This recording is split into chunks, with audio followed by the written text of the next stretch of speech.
We begin our tour of some of Mexico City's most iconic cantinas with one of the oldest continuously operating bars in Centro Histórico, Cantina Tio Pepe.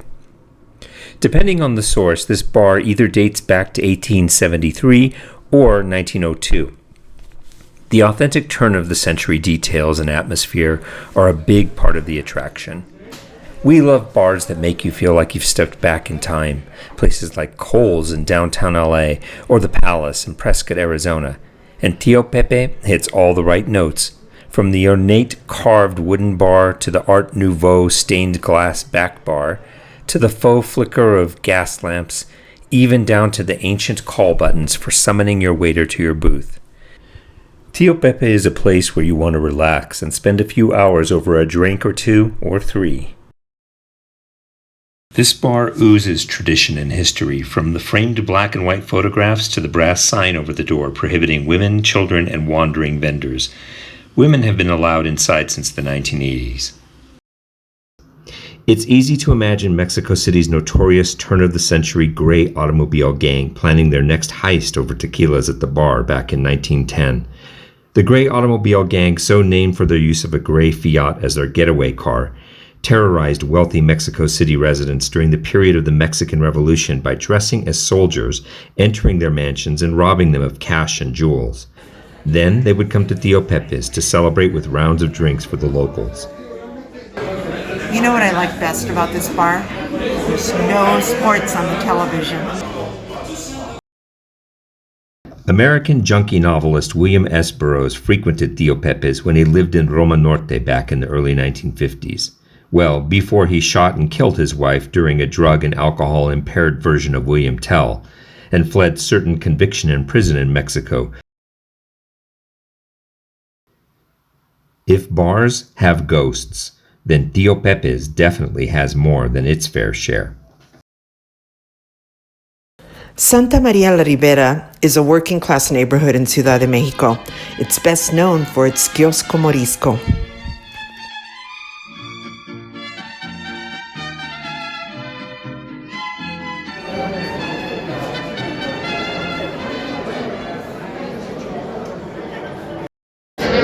So we're here at Salon Paris in Santa Maria la Ribera. Salon Paris is famous as the cantina where José Alfredo Jiménez got his start as a mesero and also as a singer. It's got a lot of history, and it is a really authentic slice of Santa Maria la Ribera lifestyle. Salon Paris is a type of cantina called a botanera. Let me explain what a botanera is. A botana is a snack, in this case, bar food. The botana is free with 3 drinks per person. They don't have to be alcoholic.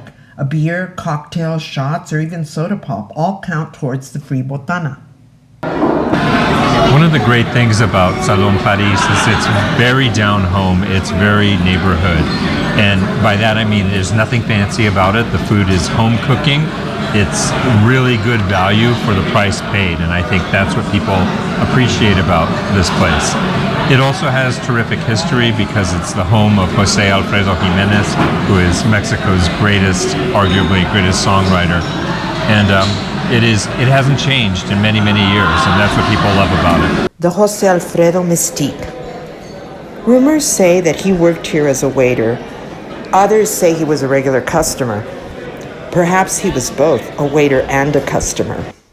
Whatever the truth is, everyone agrees he got his start singing at Salon Paris, and his presence is felt here. The place is covered with photos and news clippings of the legendary composer/singer, and I have to fight the urge to belt out one of his songs the whole time I'm there. So I'm going to dig into my sopa right now, which is like a sopa or a caldo de res, it looks like. Something my mom would have made. You know, it's the kind of cooking you get here at Salon Paris.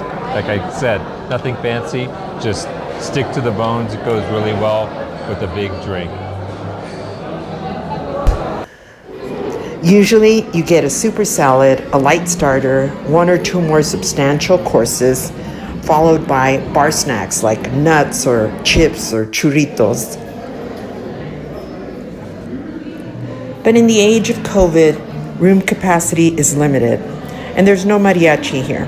Instead, we're left with a coin-operated rockola, other recorded music, or sometimes football on TV.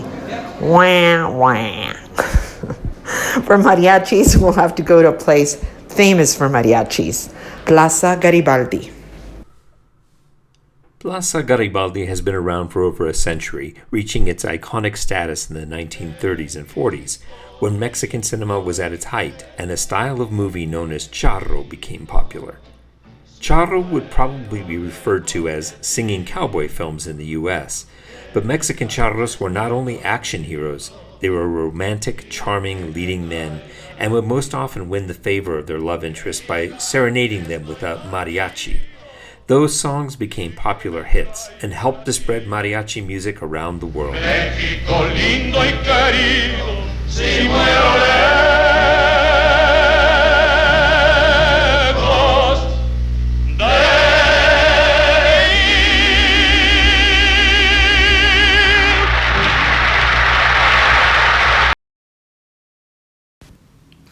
El Tenampa is located in Plaza Garibaldi. If you're a fan of mariachi music as we are, this is where you can get your fill.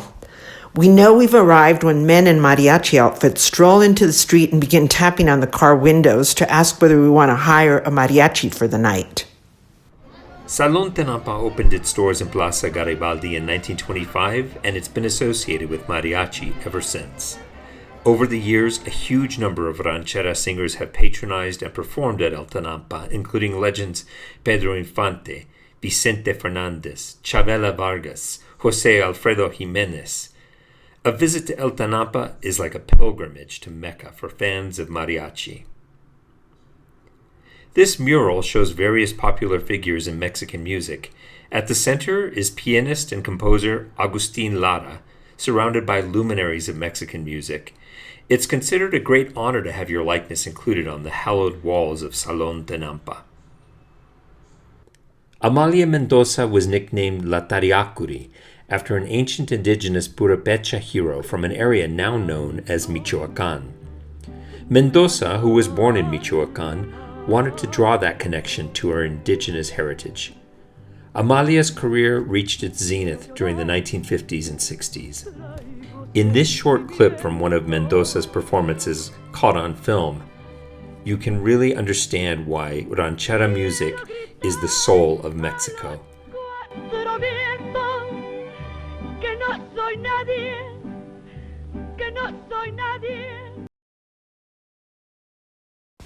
And there's Juan Gabriel, a.k.a. Juanga, a.k.a. El Divo de Juarez. My mom was a huge Juanga fan, so this mural reminds me of her watching him on TV. He was a singer, songwriter, and overall pop icon. Flamboyant in his presentation, Juanga was widely believed to be gay, although that was never confirmed by the singer. At one point, when he was asked about his sexuality, his response was, "Lo que se ve no se pregunta," or what is seen need not be asked. What people saw and heard was a talented showman and a versatile performer whose legacy now lives on at El Tenampa. The atmosphere is subdued the night we are there, perhaps because of the early hour. It's been said that the ambiance is over half the attraction at Salon Tenampa, and no doubt the enjoyment of a visit here is directly proportional to the quality of the mariachi who happen to be playing in the house that night.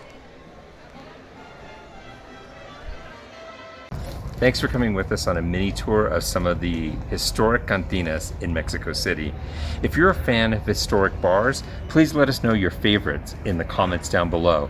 And if you like the content of this channel, please subscribe and give us a thumbs up. We'll see you again soon.